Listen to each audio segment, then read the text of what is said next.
Praise the Lord. ஆண்டவருடைய நாமத்துக்கு மகிமை உண்டாவதாக. Praise the Lord. Glory be to the name of the Lord. இந்த காலை வேளையிலேயும் ஆண்டவர் மறுபடியுமாக அவருடைய இன்ப பிரசன்னத்திலே நம்மை கூட்டி சேர்த்து அவருடைய வேதத்தின் மகத்துவங்களை தியானிக்க கர்த்தர் நமக்கு பாராட்டின இரக்கத்திற்காக கர்த்தரை ஸ்தோத்திரிக்கிறேன். I thank God for giving us grace to come to His presence once again on this day and to meditate on His word. நம்முடைய தேவனுடைய பிரசன்னத்தை போல, தேவனுடைய பாதத்தை போல ஒரு இன்பமான இடம் இந்த உலகத்தில் எங்கேயுமே இல்லை. There is no pleasurable and sweet place other than the feet of God and the presence of God in this world. இந்த காலவெளியிலே அவரை நாம் நோக்கி பார்ப்போம். Let us look unto the Lord this morning. அவருடைய முகத்தின் வெளிச்சம் நம்ம மேல் பிரகாசிக்கட்டும். Let the light of God's face shine upon us. ஆண்டவர் நம்முடைய கண்களை தெளிவிப்பாராக. May the Lord enlighten us. ஹalleluya. இயேசுவை போல அழகுள்ளோர் யாரையும் இப்பூவினில் இதுவரை கண்டதில்லை, காண்பதும் இல்லை. இயேசுவை போல அழகுள்ளோர் யாரையும் இப்பூவினில் இதுவரை கண்டதில்லை, காண்பதும் இல்லை. பூரண அழகுள்ளவரே, பூவிலெந்தன் வாஞ்சை நீரே, நீரே போதும் வேறே வேண்டாம் எந்த நல்ல இயேசுவே. மண்ணுக்காக மாணிக்கத்தை விட்டிட மாட்டேன், வேறும் மண்ணுக்காக மாணிக்கத்தை விட்டிட மாட்டேன். சம்பூரண அழகுள்ளோர் என்னை மீட்டு கொண்டிரே, சம்பூரணமாக என்னை உந்தனுக்கீந்தே. சம்பூரண அழகுள்ளோர் என்னை மீட்டு கொண்டிரே, சம்பூரணமாக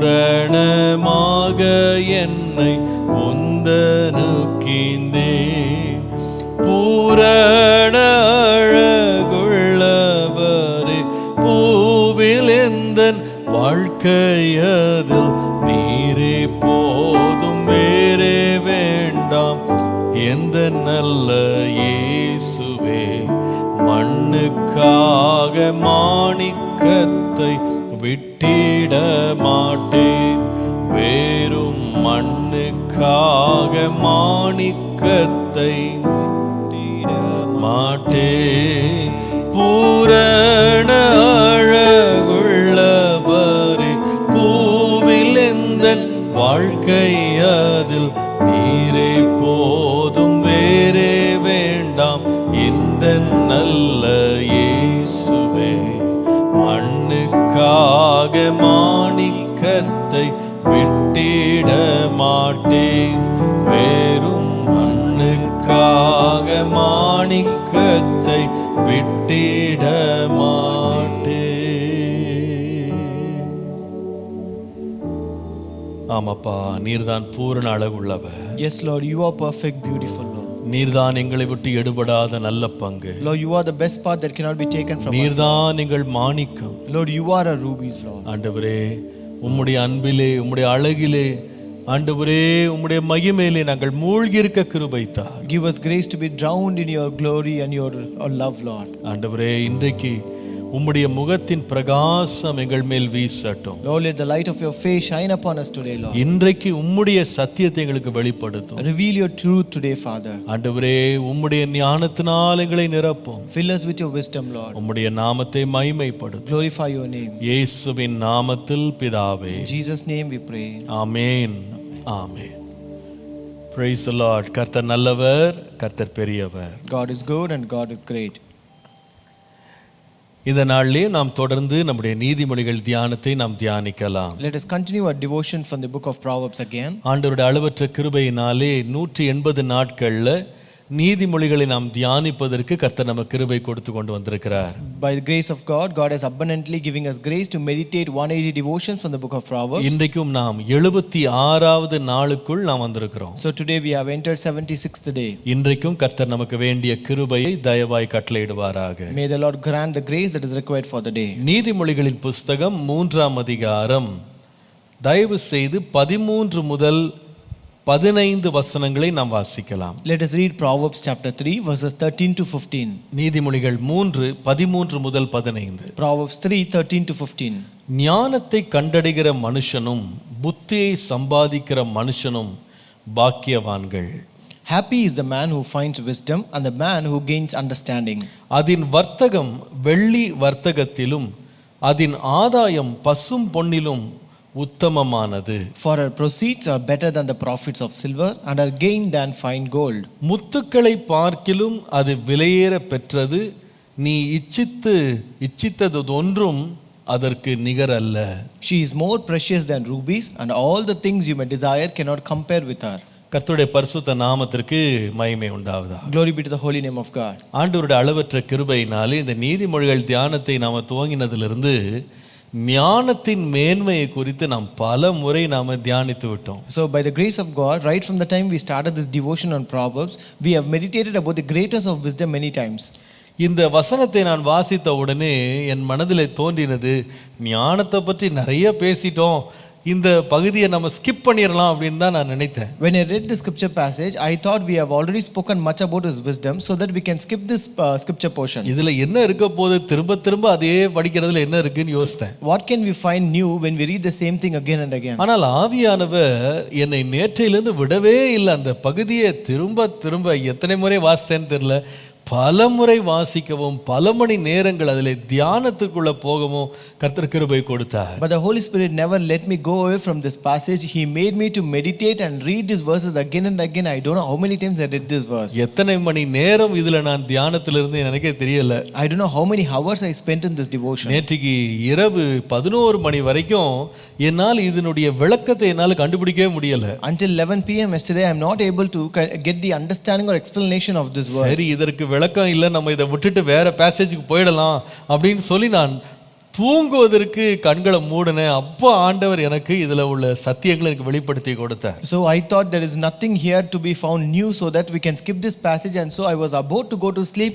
Then the Lord gave me a new revelation. இது எனக்கு ரொம்ப பிரியமானதாக மாறிவிட்டது. So this became much pleasing and desirable to me. என்னுடைய கவனத்தை ஆண்டவர் திருப்பின காரியம் என்றால், ஞானத்தை கண்டடைகிற மனுஷன் புத்தியை சம்பாதிக்கிற மனுஷனை பற்றி பேசும்போது அந்த ஞானம் அல்லது புத்தியினுடைய உத்தமத்தை பரிசுத்த ஆவியானவர் ஏதோடு ஒப்பிட்டிருக்கிறார் என்று நான் கவனித்தேன். So when the verse says happy is the man who finds wisdom and the man who gains wisdom, I began to know with what did the Lord compare the greatness of this wisdom. இங்கே 3 பொருட்களோடு ஞானத்தை ஒப்பிட்டிருக்கிறார்கள். The here wisdom is compared with 3 elements. முதலாவது அது வெள்ளி. First it is silver. இரண்டாவது பசும் பொன்னோடு. Second fine gold. மூன்றாவது முத்துக்கள். Third rubies. இத மூன்றையும் சொல்லிட்டு வேதம் சொல்லுகிறது, பொன்னை பார்க்கிலும் வெள்ளியை பார்க்கிலும் முத்துக்களை பார்க்கிலும் இந்த ஞானம் என்பது விலையேற பெற்றது. Saying about these 3 elements, the Bible says wisdom is more precious than silver, gold and rubies. அதை சொல்லிட்டு சொல்லியிருக்கு, நீ இச்சிக்கத்தக்கது ஒன்றும் இந்த ஞானத்திற்கு நிகரே ஆகாது. And saying this, it says all the things that you may desire cannot compare with her. இது எனக்கு ரொம்ப பிடித்திருந்தது. I really liked it. நான் ஒரு தலைப்பு கொடுத்தேன், நிகர் இல்லாத ஞானம். I gave a title, incomparable wisdom. நிகர் இல்லாத ஞானம். Incomparable wisdom. இந்த ஞானம் நிகரற்றது என்பது நாம விளங்கிக் கொள்ள இதில் கொடுக்கப்பட்டுள்ள 3 பொருட்களையும் கொஞ்சம் யோசிக்கணும் நம்ம. So for us to understand the incomparable thing of wisdom, we have to first understand the greatness of the elements mentioned here. இங்கே 3 பொருட்கள் இருக்கிறது. There are 3 elements mentioned. பொன், வெள்ளி, முத்துக்கள். Silver, gold and rubies. இந்த 3ம் அழகுள்ளது, இந்த 3ம் விலையேற பெற்றது. All the 3 are more precious, beautiful and valuable. கர்த்தருடைய நாமத்திற்கு மகிமை உண்டாவதாக. Glory be to the name of the Lord. இது இப்பொழுது புதிதாக விலை பெற்றதல்ல, காலம் காலமாக இது விலை உள்ளதாகவே இருக்கிறது. So this is not so precious only today, but it is precious right from the beginning. இதனுடைய பயன்பாடு பல பல ஆண்டுகளாக அது பயன்பாட்டில் இருக்கிறது. So it is in use for many years together. கர்த்தருடைய நாமத்திற்கு மகிமை உண்டாவதாக. Glory be to the name of the Lord. வேதத்திலிருந்து சில காரியங்களை இந்த பொன் வெள்ளி முத்துக்களை பற்றி உங்களோடு நான் குறிப்பிட விரும்புகிறேன் உங்கள் வேத ஞானத்துக்காக. So I just want to mention about the silver, gold and rubies from the Bible just for your knowledge. இந்த பொன்னை எடுத்துக்கொள்வீர்களானால் இந்த பொன் அவ்வளவு விலையேற பெற்றது. அது எத்தனை காலமானாலும் கொஞ்சம் கூட மங்காத ஒரு பொருள். So when you look at this gold is very valuable and which cannot tarnish or corrode even if it is years together. அது கொஞ்சம் இருந்தாலும் அது அவ்வளவு விலை உள்ளதாக இருக்கிற ஒரு பொருள். So it is very valuable even if it is found in a little amount. அதாவது என்ன சொல்லுகிறாங்கன்னா ஒரு சிங்கிள் அவுன்ஸ், அதாவது ஒரு அரை கிலோ, ஒரு 300-400 கிராம் உள்ள அந்த பொன்னை நீங்கள் தகடாக நீங்கள் அப்படியே நீங்கள் மாற்றுவீங்களானா ஏறத்தாழ 100 ஸ்கொயர் ஃபீட் ஏரியாவை அதை நிரப்பிடுமா. அவ்வளவு விலை உள்ளது, அவ்வளவு மெல்லியதாக இதை தகடாக்க முடியுமா. They say that a single ounce of gold, that is might be 300 grams of gold, when you hammer it so thin into a plate, it can spread over 100 square feet area it seems. வெள்ளியை எடுத்துக்கொள்வீர்களானா வெள்ளியை போல மின்னக்கூடிய அல்லது வெளிச்சத்தை பிரதிபலிக்கக்கூடிய ஒரு பொருள் வேறு எதுவும் கிடையாது. So when you consider silver, you cannot find any other metal which can reflect light better than silver. ஆகவே அந்த காலங்களில் வெள்ளியை பாலிஷ் பண்ணி நன்றாக அதை அந்த நல்ல பாலிஷ் பண்ணி அதை முகம் பார்க்கிற கண்ணாடியாக யூஸ் பண்ணாங்க. Therefore those days they used this silver, they refined it and polished it so well that to make it look like a mirror. வேதத்துல கூட வெள்ளிக்கும் பொன்னுக்கும் ரொம்ப முக்கியத்துவம் கொடுக்கப்பட்டிருக்கிறது. Even in the Bible there is an importance given for silver and gold. நீங்கள் வேதத்துல வாசிப்பீர்களானா இந்த பொன் விளைந்த 5 இடங்கள் இருக்கு, அட்லீஸ்ட் 6 இடங்கள் இருக்கிறது. So there are at least 6 places in the Bible where you can see that this gold is found. நான் விசேஷமாய் காண்பிக்கிறேன். I want to show you 5 important places. அதுல ஒன்று முதலாவது ஹவில்லா அப்படின்ற இடம். So first is Havilah. இதை தான் நாம் ஆதியாகமம் 2ஆம் அதிகாரம் 10 இருந்து 12 வாசிக்கும்போது that's what we can read in Genesis chapter 2 verses 10 to 12. Eden தோட்டத்திலிருந்து வந்த நதி 4 பெரிய ஆறுகளாக பிரிகிறது நீங்க பார்க்கலாம். You can see that the river that went out of Eden was parted into 4 heads. 11ஆம் வசனத்துல அதுல முதலாவது பிரிகிற ஆறினுடைய பெயர் பைசோன் என்று வாசிக்கிறோம். So verse 11, the first name of the first one is Pishon. இந்த நதி ஆவில்லா அப்படின்ற தேசம் முழுவதும் பரவுகிறது, சுற்றி ஓடுகிறது. வேதம் சொல்லுகிறது அதிலே பொன் விளையும் என்று வாசிக்கிறோம். So here it says that it spreads over the whole land of Havilah where there is gold.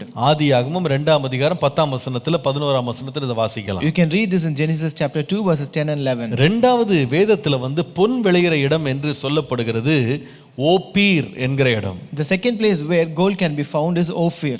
1 ராஜாக்கள் 9:28 இத வாசிக்கலாம். You can read this in 1 Kings 9:28. மூன்றாவது இடம் 2 நாளாகமம் 3ஆம் அதிகாரம் 6ஆம் வசனத்துல வாசிக்கும்போது பரவீம் என்கிற இடத்துல நீங்க பார்க்கலாம். The third place you can read in 2 Chronicles chapter 3 and verse 6 which is Parvaim. நான்காவது சேபா என்கிற இடம்.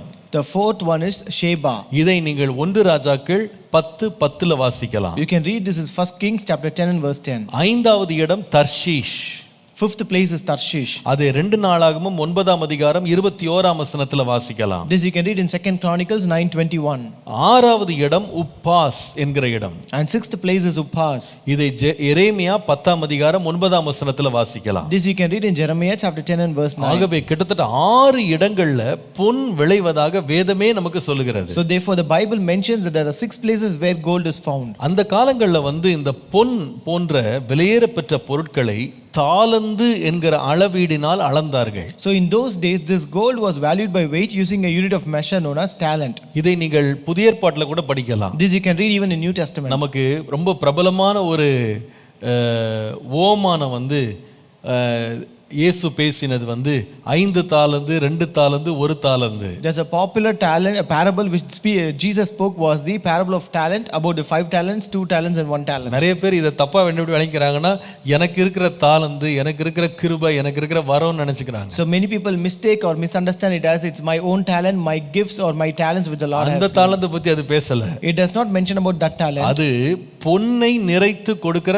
தாலந்த பற்றி பேசுது. So it speaks about the value of weight, a unit of measure known as talent. ஒரு தாலந்து அப்படின்றது இன்றைய நம்முடைய கணக்குல ஏறத்தாழ 34.5 kilo. A talent is equal to 34.3 kilograms in present day.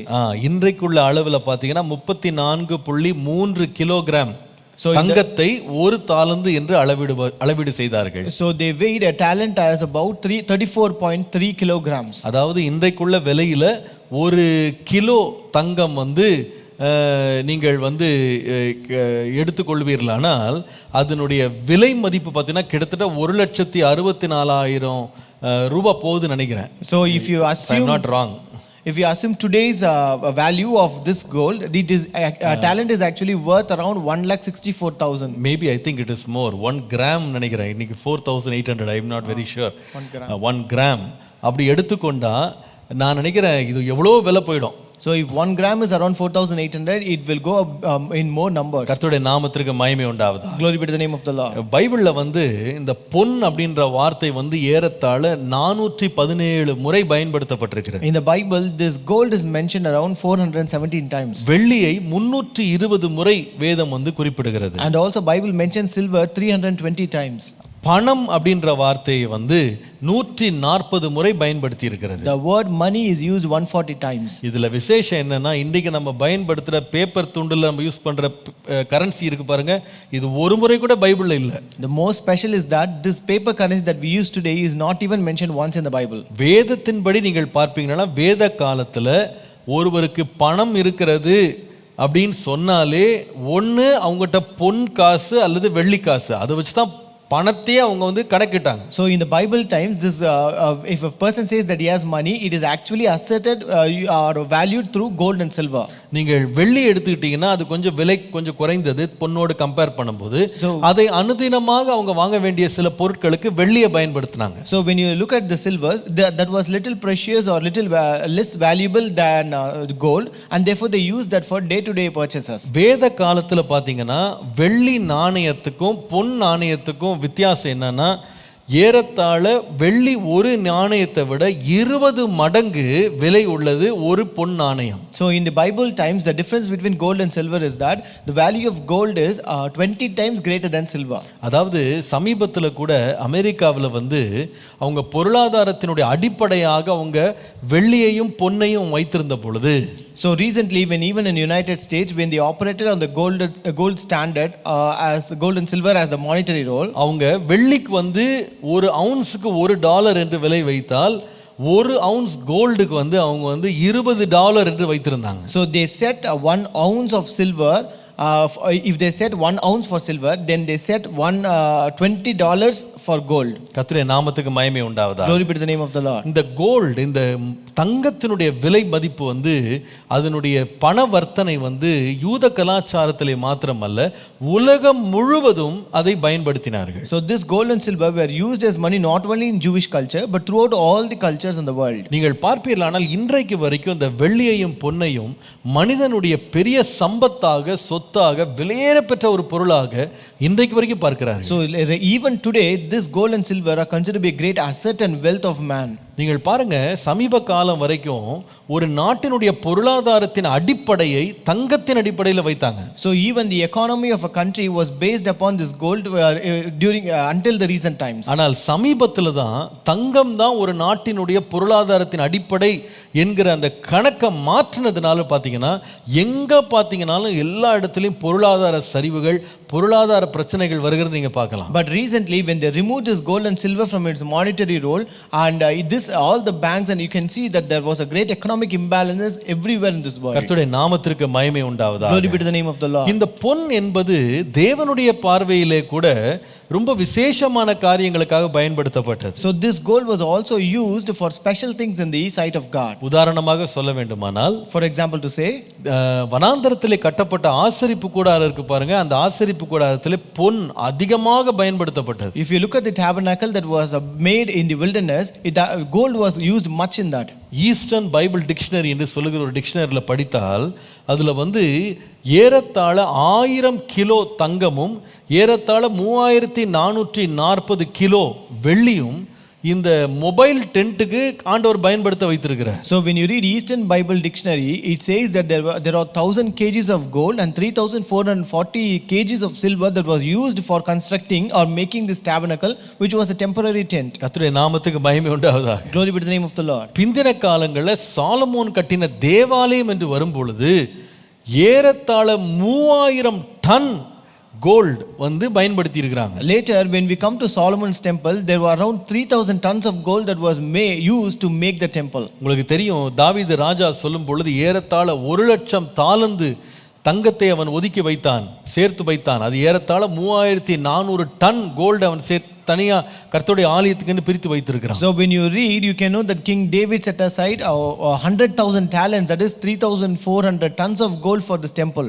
ஏறத்தாழ 10 லட்சம் தாலந்து வெள்ளியை அவன் கர்த்தருடைய ஆலயத்திற்கு அவன் சேர்த்து வைத்திருக்கிறான். And almost 1 million talents of silver for this temple. இதை நீங்கள் 1 நாளாகமம் 22ஆம் அதிகாரம் 41ஆம் வசனத்துல வாசிக்கலாம். 14ஆம் வசனத்துல வாசிக்கலாம். This you can read in 1 Chronicles 22 and verse 14. கர்த்தருடைய நாமத்திற்கு மகிமை உண்டாவதாக. Glory be to the name of the Lord. நீங்கள் 2 ராஜாக்கள் 14 வாசித்தீங்களானா, if you read 2 Kings 14 verse 14, அந்த தேவனுடைய ஆலயத்தில் இருந்த விளக்கு தண்டா இருக்கலாம், அதுல இருந்த பனிமுட்டுகளா இருக்கலாம், அதுல இருந்த பாத்திரங்களா இருக்கலாம், எல்லாமே தங்கத்தினாலோ வெள்ளியினாலோ செய்யப்பட்டிருந்தது. So if you look at the things that were in the temple, it might be lampstands, utensils, bowls or whatever, everything was made of gold and silver. தூப பீடத்தை பாருங்க, அதே வேளையில கேருபீன்கள் இருந்ததை பாருங்க, எல்லாமே தங்கத்திலே செஞ்சிருக்காங்க. Also if you look at the cherubs and also the altar of incense, everything were overlaid with gold. சாலமோனுடைய தேவாலயத்தின் பரிசுத்த ஸ்தலம், மகா பரிசுத்த ஸ்தலம் போன்ற அனைத்து அறைகளையுமே பொன் தகட்டினாலே அப்படியே போட்டு பூசி இருக்கிறாங்க. Also the entire inside that the holy place, most holy place of the temple were overlaid with gold. ஒருவர் சொல்லுகிறாரு, இந்த சாலமோனுடைய தேவாலயத்திலே பயன்படுத்தப்பட்ட பொன்னினுடைய இன்றைய மதிப்பு நம்ம இந்திய ரூபாயின்படி இன்றைய மதிப்புல 12 லட்சம் கோடியாம். A person says the gold price of gold that was used in Solomon's temple would be valued at 12 lakh crores in present day value. 12 லட்சம் கோடி. It is 12 lakh crores. ஆச்சரியமா இருக்குதுல? It is really surprising. அதாவது உண்மையாகவே அவ்வளவு பொன்னை அந்த தேவனுடைய ஆலயத்திற்கு சாலமோன் பயன்படுத்தி இருக்கிறார். So truly Solomon used so much of gold for the temple of God. நான் சொல்லுவேன், இது எழுத்தின் பிரகாரமாக விலையேற பெற்றதாய் பார்க்கப்பட்டது மாத்திரமல்ல. I tell you, this was not literally seen to be precious and valuable. விலையுள்ள பொருளுக்கு இணையாக அல்லது ஒப்பீடு செய்யும்படி அவங்க யூஸ் பண்ணது என்னன்னு கேட்டீங்கன்னா பொன் தான். So this was also used as a benchmark to value precious things. உதாரணமாக சொல்ல வேண்டுமானால், for example, சங்கீதம் 119 127 வாசிப்பீர்களானால், if you read Psalm 190 and verse 127, ஆதலால் நான் பொன்னிலும் பசும் பொன்னிலும் அதிகமாய் உமது கற்பனைகளில் பிரியப்படுகிறேன். Therefore I love your commandments more than gold, yes, more than fine gold. ஆச்சரியமா இருக்கு பாருங்க. It is really surprising. தேவனுடைய வசனத்தின் மேல் இருக்க பிரியத்தை அதனுடைய உன்னதத்தையும் அதனுடைய விலையும் ஒப்பிடுறதுக்கு எதை தான் கொண்டு வந்திருக்கிறாங்கன்னா பொன்னை தான் கொண்டு வந்திருக்கிறாங்க. So to compare the greatness, the great love and affection on the word of God, this gold has been compared to it. மறுபடியும் இன்னொரு வசனத்தில் வாசிக்கலாம். சங்கீதம் 12:6 பாருங்க. If you read Psalm 12:6, கர்த்தருடைய சொற்கள் மண் குகையில் 7 தரம் உருக்கி புடமிடப்பட்ட வெள்ளி கொப்பான சுத்த சொற்களாயிருக்கிறது. The promises of the Lord are pure, like silver refined in a furnace and purified 7 times. அதாவது இந்த பொன்னையும் வெள்ளியையும் விலை உயர்ந்த ஏதோடும் ஒப்பீடு செய்யறதுக்கு இதை தான் பயன்படுத்தி இருக்காங்க. So to compare this with something greater, this gold and silver was used. புதிய ஏற்பாட்டுக்கு வரும்போது,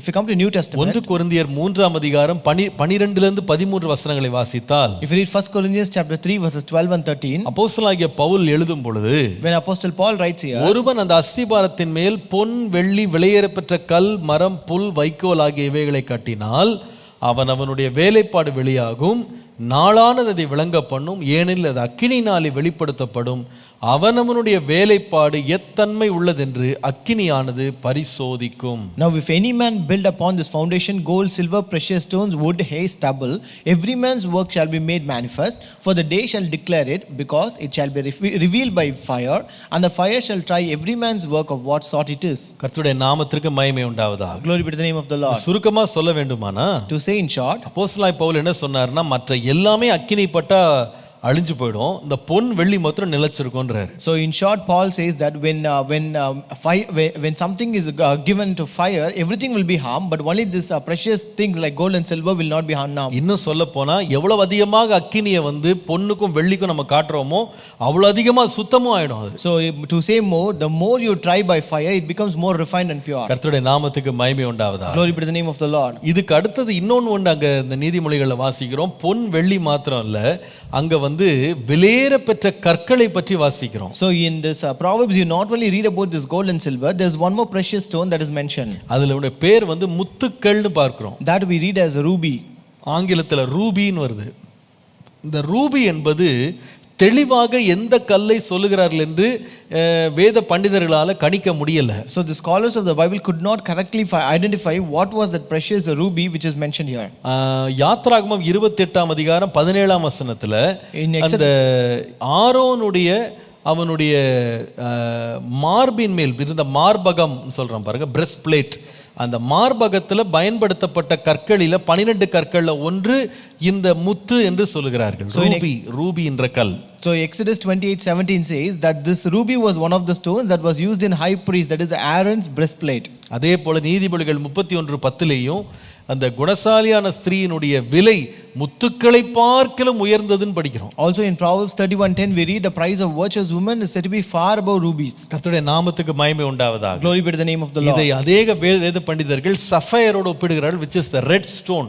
மிகுந்த இரத்த வடிவத்தில் இருக்கிற அந்த சஃபயர் கல்லுக்கு இதை ஒப்பிடுகிறார்கள். So many scholars refer or compare this to the sapphire, which is the red stone. இதை அந்த காலங்கள்ல ராஜ மோதிரங்கள், ராஜ கிரீடங்கள்ல இந்த முத்துக்களை வைத்திருந்தாங்க. So those days they used to place these rubies in the crown of the kings and the rings of the kings. ஆகவே நீங்க பாத்தீங்கன்னா பொன்னை எடுத்துக்கொள்ளுங்க, வெள்ளி எடுத்துக்கொள்ளுங்க, முத்துக்களை எடுத்துக்கொள்ளுங்க, இது மூன்றுமே விலையேற பெற்றவைகள். So therefore you can consider this gold, silver or ruby, they are more precious metals. இப்பொழுது நாம நீதிமொழிகளுக்கு மறுபடி வரலாம். Now let us come to Proverbs again. நீதிமொழிகள் 3:13 15 பாருங்க. Proverbs 3:13-15. அங்கே வாசிக்கிறோம், ஞானத்தை கண்டடைகிற மனுஷனும் புத்தியை சம்பாதிக்கிற மனுஷனும் பாக்கியவான்கள். Happy is the man who finds wisdom and the man who gains understanding. அதன் வர்த்தகம் வெள்ளி வர்த்தகத்திலும் அதன் ஆதாயம் பசும் பொன்னிலும் உத்தமமானது. For our proceeds are better than the profits of silver and are gained than fine gold. முத்துக்களை பார்க்கிலும் அது விலையேற பெற்றது, நீ இச்சிக்கத்தக்கது ஒன்றும் அதற்கு நிகர் அல்ல. She is more precious than rubies, and all the things you may desire cannot compare with her. கர்த்தருடைய நாமத்துக்கு மகிமை உண்டாவதாக. Glory be to the name of the Lord. ஞானம் புத்தியை சொல்லிட்டு அவர் சொல்லுகிறாரு, இந்த ஞானத்தோட புத்தியோட உலகத்துல மிக விலையேற பெற்றதாய் மதிக்கப்படுற இந்த வெள்ளியோ பொன்னோ முத்துக்களோ நிகராக வரவே முடியாதுன்னு சொல்றார். After mentioning about wisdom and understanding, he says the precious things of this world like gold, silver and rubies cannot be compared with that wisdom and understanding. நான் நினைக்கிறேன் இந்த நிகரற்ற தன்மைக்கு இந்த ஞானம் உயர்ந்ததுக்கு காரணம் என்ன? So what is the reason why this wisdom is incomparable to these precious things? நான் நினைக்கிறேன் இந்த ஞானியாகிய சாலமோன் தேவ வழிநடத்தலின்படி வெள்ளியையோ பொன்னையோ முத்துக்களையோ தெரிந்து கொள்ளாமல் ஞானத்தை அவன் தெரிந்து கொண்டான். So this wise man Solomon also chose wisdom rather than choosing silver, gold and rubies according to the leading of God. அதற்காக அவன் தேவனுடைய பாராட்டையும் பெற்றான். And because of this he was also applauded by the Lord. அப்படி எப்படி இந்த ஞானமும் புத்தியும் இந்த பொன் வெள்ளி முத்துக்கள் என்று உலகத்தினால் ரொம்ப விலையேற பெற்றதாய் பார்க்கப்படுகிற இந்த பொருட்கள் மேல எப்படி இது விலை பெறுகிறது? So how is this wisdom more precious than this gold, silver, rubies which are more precious in this world? எப்படி இந்த ஞானம் நிகரற்றதாக இருக்கிறது? How this wisdom is incomparable? மூன்று சத்தியங்களை நான் உங்களுக்கு இந்த காலையில் அறிவிக்க விரும்புறேன். I want to say three important truths this morning. ஏன் ஞானம் நிகரற்றது தெரியுமா? The reason why wisdom is incomparable. முதலாவது காரணம், first reason, நீங்கள் வெள்ளி எடுத்துக்கொள்ளலாம், பொன்னை எடுத்துக்கொள்ளலாம், முத்துக்களை எடுத்துக்கொள்ளலாம், இந்த மூன்றுமே பூமியிலிருந்து வருகிறவை.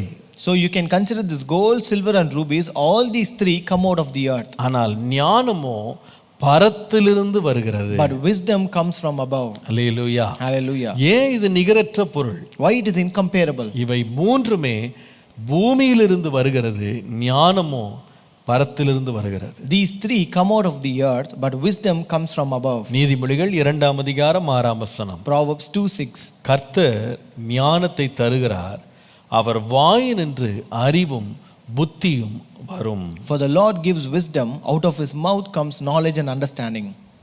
தானியேல் 2ஆம் அதிகாரம் 20ஆம் வசனம். Daniel 2:20. பின்பு தானியேல் சொன்னது, தேவனுடைய நாமத்திற்கு என்றென்றைக்கும் உள்ள சதா காலங்களிலும் ஸ்தோத்திரம் உண்டாவதாக, ஞானமும் வல்லமையும் அவருக்கே உரியது. Daniel answered and said, Blessed be the name of God forever and ever, for wisdom and might are his. கர்த்தருடைய நாமத்திற்கு மகிமை உண்டாவதா. Glory be to the name of the நான் Lord. நினைக்கிறேன், ஏன் இது விலையேற பெற்றது, ஏன் இது நிகரற்றதுன்னு கேட்டா, இது பரத்திலிருந்து இறங்கி வருகிறது. I tell you why it is incomparable. It's because it comes from above. பூமியிலிருந்து வருகிற எல்லாவற்றோடு இது ஒப்பிடவே முடியாது. It cannot be compared with anything that comes out of the earth. 51ஆம் சங்கீதம் 6ஆம் வசனத்துல சங்கீதக்காரன் சொல்லுவார், Psalmist says in Psalm 51:6, இதோ உள்ளத்தில் உண்மை இருக்க விரும்புகிறீர், அந்த கரணத்தில் ஞானத்தை எனக்கு தெரியப்படுத்துவீர். Behold, you delight in truth in the inward being, and you teach me wisdom in the secret heart. கர்த்தரே இதை போதிக்கிறார். And God himself teaches us. லூக்கா 21ஆம் அதிகாரம் 15ஆம் வசனம் பாருங்க. Luke 21:15 says, உங்களை விரோதிக்கிறவர்கள் ஒருவரும் எதிர்பேசவும் எதிர் நிற்கவும் கூடாத வாக்கையும் ஞானத்தையும் நான் உங்களுக்கு கொடுப்பேன். For I will give you a mouth and wisdom which none of your adversaries will be able to withstand or contradict. Luca 21:15. Luke 21:15. அப்போ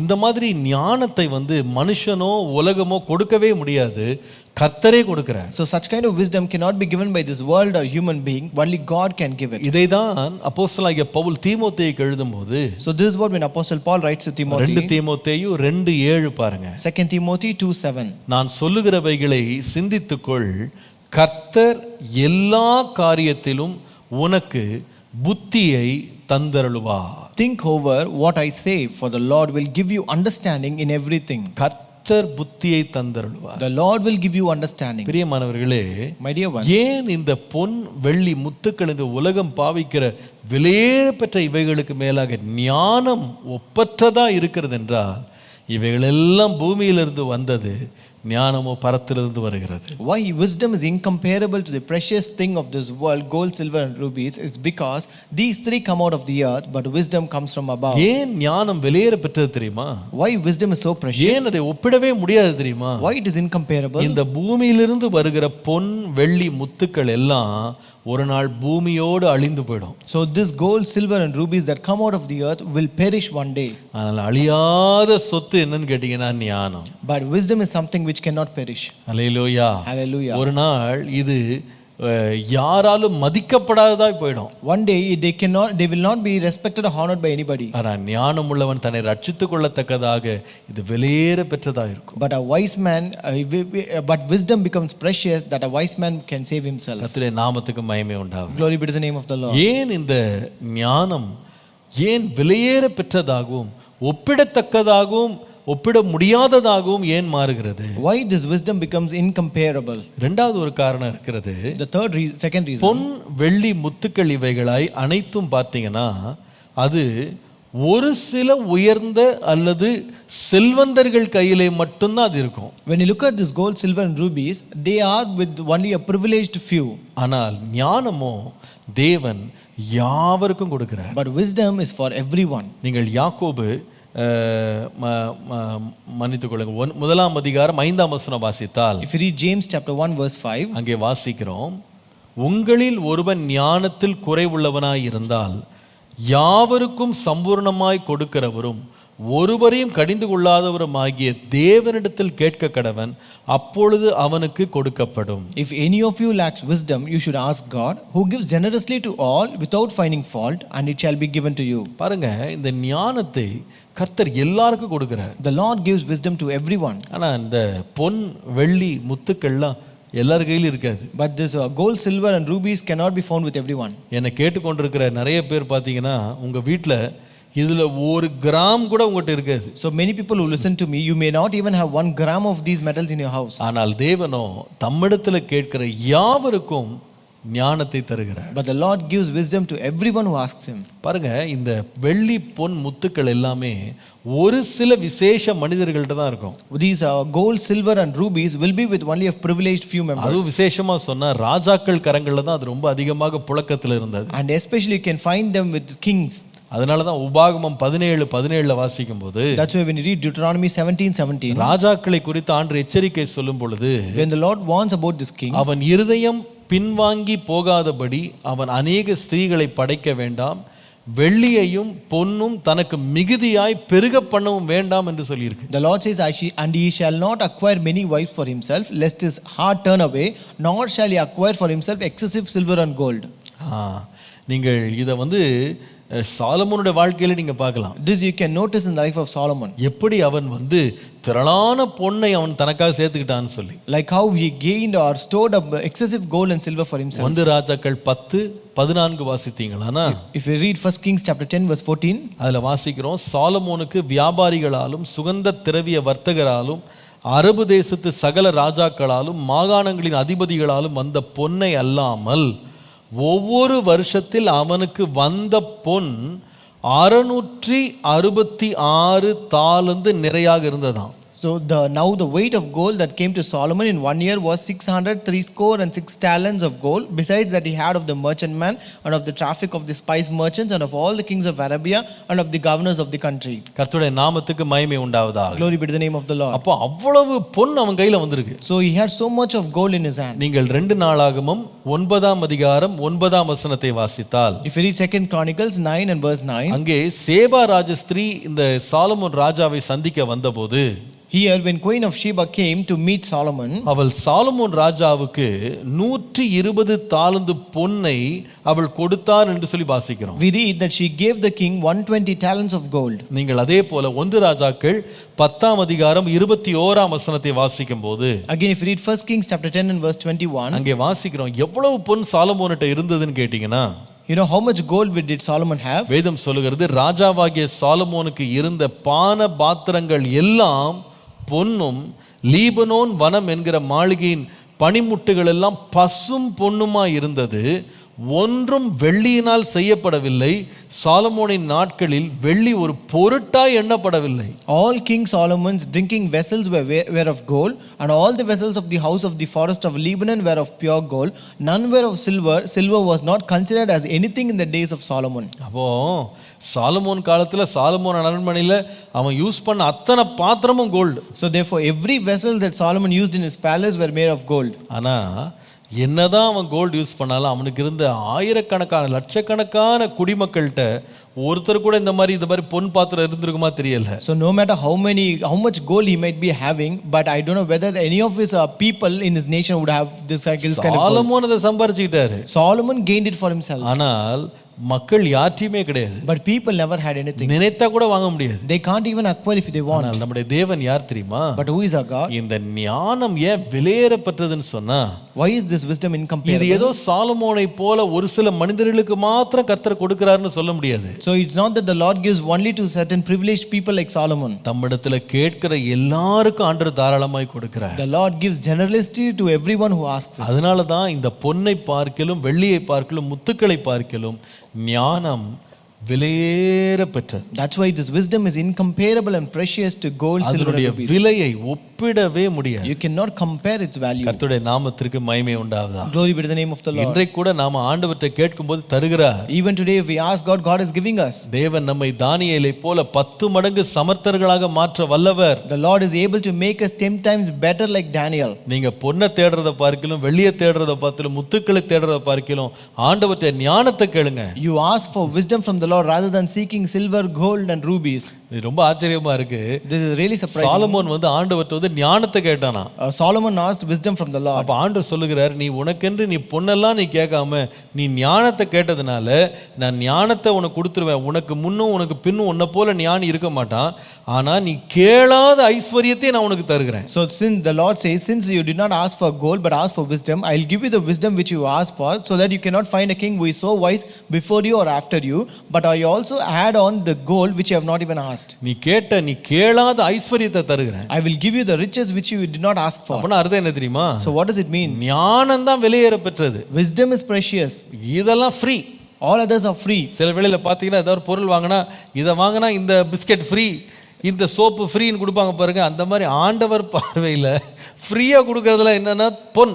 So even when we get some products, no, they will give some freebie saying that if you buy this product, you will get this soap. நீங்க ஐஸ்வர்யம் சொல்ற பொண்ணு வெள்ளி முத்துக்கள்லாம் ஆண்டவர் சொல்றாரு, நீ ஞானம் அப்படின்றத விலையேற பெற்றதை நீ தெரிந்தெடுத்து கொண்டா இதெல்லாம் உனக்கு ஃப்ரீயா கொடுக்குறப்பா, நீ கேட்காமலே கொடுப்பேன். The Lord says, if you choose wisdom which is valuable and precious and everything, I will give this silver, gold and rubies as free with that. இதை காலை நம்ம அதை விசுவாசிப்போம். This morning let us believe that. இவைகள் எல்லாவற்றை பார்க்கலும் ஞானம் விசேஷமானது. Wisdom is special and more than all these things. கர்த்தர் தம்மிடத்தில் கேட்கிறவர்களுக்கு அதை தருகிறார். The Lord gives to everyone who asks him. ரொம்ப ஆச்சரியமா இருக்கு. It is really surprising. ஆண்டவர் தம்முடைய சீஷர்களுக்கு இதுதான் சொன்னாரு. The Lord said unto his disciples, யாருமே எதிர் நிற்க முடியாது, எதிர் பேச முடியாத ஞானத்தை உங்களுக்கு நான் தருவேன். I will give a wisdom that no person can withstand or contradict you. கர்த்தர் தந்தாரா இல்லையா? Did God give him the knowledge? வேதம் சொல்லுகிறது, வெறும் மீன் பிடிக்கிறவர்களா இருந்த கல்லாதவர்களா இருந்த பேதைகளை போல இருந்த மக்கள் அவங்க செய்த பிரசங்கங்களை எதிர்த்து நிற்க யாராலும் முடியல. The Bible says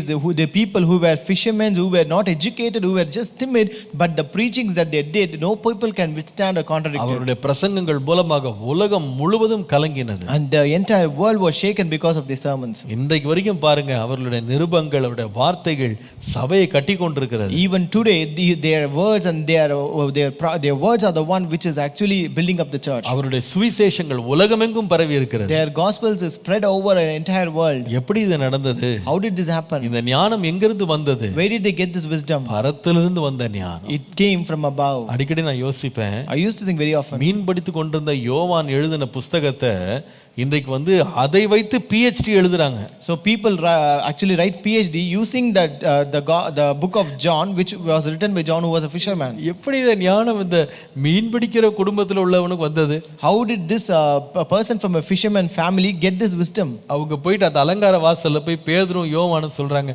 வெள்ளி என்கிட்ட இல்ல, பொண்ணு என்கிட்ட இல்ல.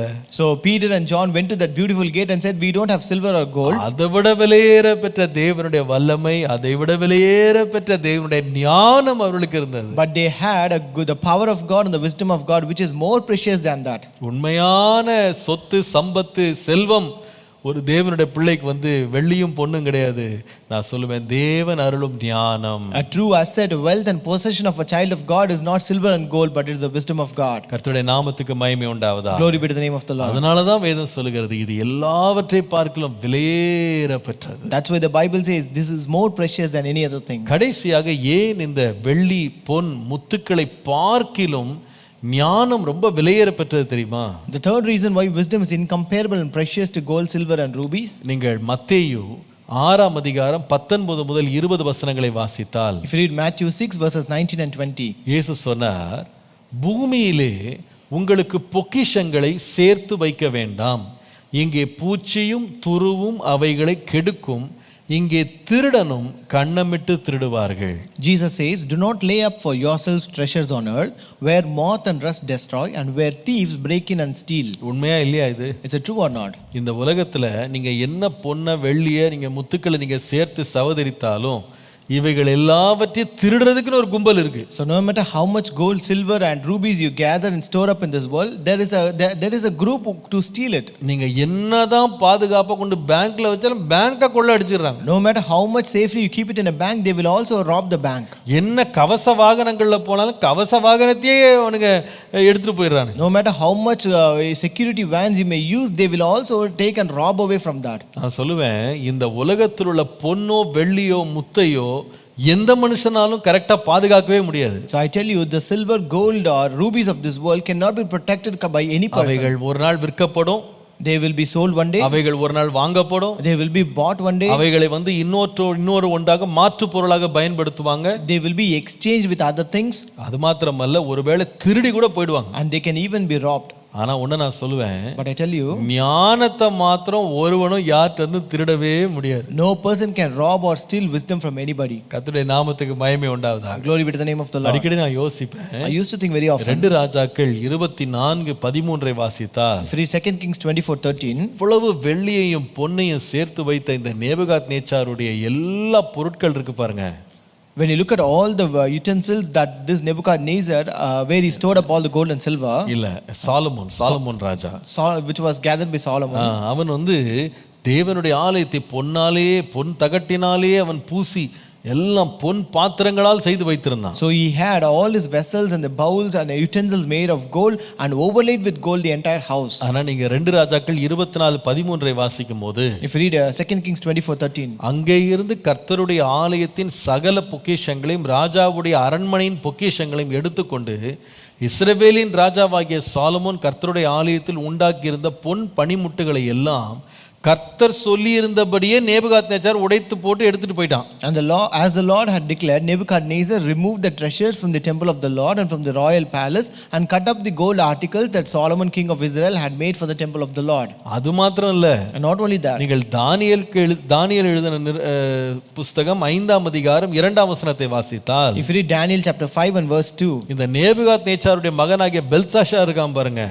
you have this Belshazzar who was the son of அவன் Nebuchadnezzar. என்ன செய்தான் தெரியுமா? You know what did he do? வேதம் சொல்லுகிறது, திராட்சை ரசத்தை குடித்து கொண்டிருக்கையில் அவன் தன் தகப்பனாகிய நேபுகாத்நேச்சார் எருசலேம் தேவாலயத்திலிருந்து கொண்டு வந்த பொன் வெள்ளி பாத்திரங்களில் ராஜாவாகிய தானும் தன் பிரபுக்களும் தன் மனைவிகளும் தன் வைப்பாட்டிகளும் குடிக்கிறதற்காக அவைகளை கொண்டு வரும்படி கட்டளையிட்டான்னு போட்டிருக்கு. It says Belshazzar, while he tasted the wine, commanded to bring the golden and silver vessels which Nebuchadnezzar his father had taken out of the temple which was in Jerusalem, that the king and his lords, his wife and his concubines might drink therefrom. நல்லா கவனிங்க. Listen carefully. அவனால என்ன திருட முடிஞ்சது, என்ன கொள்ளையிட முடிஞ்சதுன்னா, பொன் வெள்ளி முத்துக்கள் எதுவா இருந்தாலும் அவன் திருடிட்டான். So he was able to only loot or rob this silver, gold or rubies, whatever precious things. ஆனா ஒண்ணு மட்டும் அவனால எடுக்க முடியல. But one thing was not able to take. என்ன தெரியுமா? You know what is that? தானியேலின் ஞானத்தை அவனால எடுக்க முடியல. He was not able to steal Daniel's wisdom. அந்த செவுத்துல வந்து மெனே தெக்கேல் உப்பார்சீன் அப்படின்னு ஒரு மனிதனுடைய விரல் எழுதுவது போல ஒரு வசனம் வந்து செவுத்துல எழுதப்படுது. So when a finger came and wrote on the wall as mene tekel uparsin, இத பார்த்த உடனே இவனுக்கு என்னன்னே புரியல. so when he saw that, he don't know what is that. அப்போ அவன் வந்து அங்கத்து திருடினது மாதிரி திருடி எடுத்துட்டு வந்து எதுவும் ஞானத்தை கொண்டு வந்து அவனுடைய விளக்கத்தை கொடுக்க முடியல. So he was not able to rob wisdom from Daniel and give an interpretation for that words. வேதம் சொல்லுகிறது, தானியேலை வரவழைச்சு அவன் வாயாலே இதற்கு விளக்கத்தை அவன் வந்து பெற வேண்டியதாயிடுச்சு. So he ought to call Daniel and he had to get the interpretation only from Daniel. பாருங்க, பார்வோன் ராஜா வந்து அவர் ரொம்ப வெள்ளி பொன்னெல்லாம் வச்சிருந்தாரு. Pharaoh also had gold and silver. அவர் வந்து மோதிரம்லாம் போட்டாரு. He also gave a ring. என்னதான் அவர் வச்சிருந்தாலும் இந்த யோசேப்புக்கு இருந்த ஞானத்தை வந்து அவனால களவாட முடியல. No matter whatever he had, he was not able to rob or steal the wisdom of Joseph. நான் நினைக்கிறேன், இந்த வெள்ளியை பார்க்கிலும் பொன்னை பார்க்கிலும் முத்துக்களை பார்க்கிலும் திருடப்பட முடியாதது, மாற்ற முடியாதது, விற்க முடியாதது, வாங்க முடியாதது, கொள்ள முடியாத ஒரு விலையேற பெற்றது என்னன்னு கேட்டீங்கன்னா ஞானம். I think the wisdom is more precious, which cannot be bought, sold, exchanged or even robbed when compared with gold, silver. அதனால தான் ஞானி சொல்றாரு, that's why the wise man says, பொன்னை பார்க்கிலும் வெள்ளியை பார்க்கிலும் முத்துக்களை பார்க்கிலும் ஞானம் ரொம்ப விசேஷமானதுப்பா. That's why he says this wisdom is more incomparable and special than gold, silver and rubies. நீ இச்சிக்கிற உலகத்தில் உள்ள எந்த பொருளோடையும் அதை நீ ஒப்பிடவே முடியாது. And you can never compare that with any other things that you desire. உண்மையா இன்றைக்கு காலையில சொல்லுவேன், truly I say this morning, நம்ம நிறைய விலையற்ற பொருட்களுக்கு பின்பாக நம்ம அலைந்து திரிகிறோம். many times we go behind things which have no value. இவைகளை சம்பாதிக்க சேர்த்துக்கொள்ள நம்ம ஆசைப்படுறோம். We desire to earn, to store and gather them. ஆனா இன்றைக்கு காலையில ஜெபம் பண்ணுங்க, But this morning pray, ஆண்டவரே இவைகள் எல்லாவற்றை பார்க்கிலும் எனக்கு ஞானத்தை தாரும் ஆண்டவரேன்னு கேளுங்க. You ask, Lord, give me wisdom which is more precious than all these things. நீங்கள் இச்சிக்கக்கூடிய எல்லா செல்வங்களும் ஒரு நாள் அழிந்து போகும். All the wealth that you desire will perish one day. திருடன் கண்ணமிட்டு திருடிடுவான். The thieves will come and steal it. அதை வந்து பூச்சி அரிச்சு போட்டுரும். Moths will destroy it. ஆனால் அழியாத ஒன்று உண்டானால் தேவன் தருகிற ஞானம். but which is imperishable is God's wisdom. அந்த ஞானம் சந்ததிகளை தொடும். That wisdom will touch our அந்த generations. ஞானம் தேசத்துக்கு ஆசீர்வாதமாய் இருக்கும். That wisdom is a blessing to our nations. அந்த ஞானம் அநேக மக்களுக்கு பிரயோஜனமானதாய் மாறும். That wisdom becomes very useful to many people. அந்த ஞானத்தை கண்டு அநேகர் கர்த்தரை மகிமைப்படுத்துவார்கள். Many people will glorify the Lord looking at that wisdom. அந்த ஞானத்தினாலே ஜனங்கள் பிழைத்திருப்பார்கள். Many people shall live by that wisdom. அந்த ஞானத்தினால் அநேகர் போஷிக்கப்படுவார்கள். Many people shall be fed by that wisdom. கர்த்தருடைய நாமத்துக்கு மகிமை உண்டாவதாக. Glory be to the name of the Lord. வெளியேற பெற்ற ஞானத்தை எனக்கு தாங்க ஆண்டவரேன்னு கேளுங்க. Ask, Lord, give me that precious wisdom, Lord. அழிந்து போகிற பொன்னை பார்க்கிலும் More than the silver or gold that are perishable. ஆண்டவரே உம்முடைய அழியாத ஞானத்தை எனக்கு தார். Lord, give me wisdom that cannot perish. இந்த பொன் என்னதான் உலகத்துல வெளியேற பெற்றதாய் பார்க்கப்பட்டாலும் ஒரு சிலர் கையில தான் அது இருக்கும். No matter how much precious this gold and silver might be, but that will be found with only a privileged few. ஆனால் கர்த்தரிடத்தில் கேட்கிற எவனுக்கும் பாரபட்சம் இல்லாமல் கொடுக்கிற ஞானத்தை தேவன் தர வல்லவர். But the Lord is able to give that wisdom to everyone who asks without any partiality. வெள்ளியானாலும் சரி, பொன்னாலும் சரி, முத்துக்களானாலும் சரி, எல்லாம் பூமியிலிருந்து விளைஞ்சு வருது. No matter it might be gold, silver or rubies, they all come out of the earth. வேதம் சொல்லுகிறது பூமி அக்கினிக்கு இரையாக வைக்கப்பட்டிருக்கிறது. The Bible says the earth is kept as a prey for the fire. ஒரு நாள் இந்த பொன்னும் இந்த வெள்ளியும் முத்துக்கள் எல்லாம் உருகி போயிடும். One day all this gold, silver and rubies will melt. இவைகளெல்லாம் விலையற்றதாய் மாறிடும். Everything